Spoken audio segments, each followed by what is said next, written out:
talks about the culture of a business or the culture of a community or an ethnic culture, what do you understand it to mean?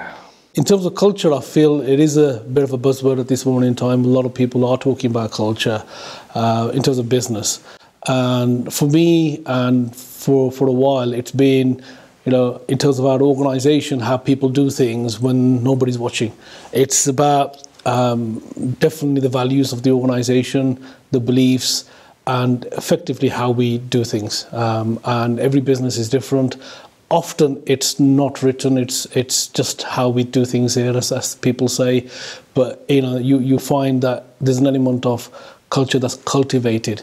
So Netflix culture is something that I've written about, and they're making it very simple. It's about trust. It's about enabling people, and what they've said is, you can have policies and procedures. Say, for expenses, you can have 3 pages of policies on expenses, what you can claim, what you can't claim.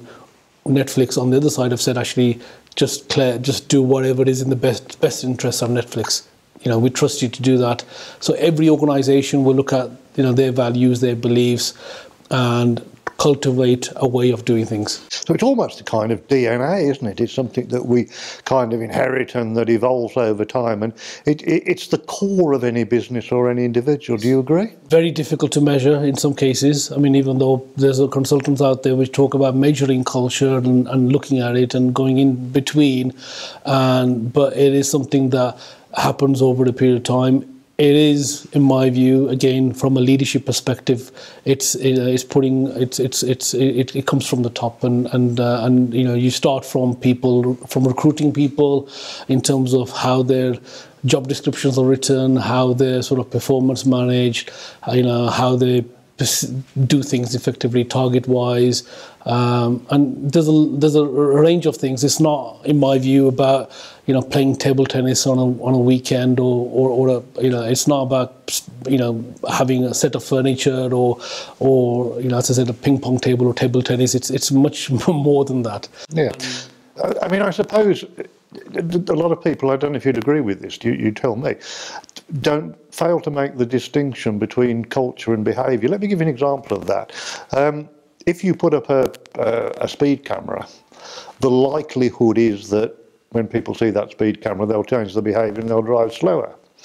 But that doesn't fundamentally change the culture in terms of whether they're reckless or fast drivers. I mean, is that a fair analogy? You can change behaviour quite readily, but culture is incredibly difficult to change, do you think? Yeah, I mean, there's a saying about we are a combination of the people that we hang around with or we spend time with. So I think that's a big factor in terms of the community you're working with or so forth. And it's also about norms and set norms.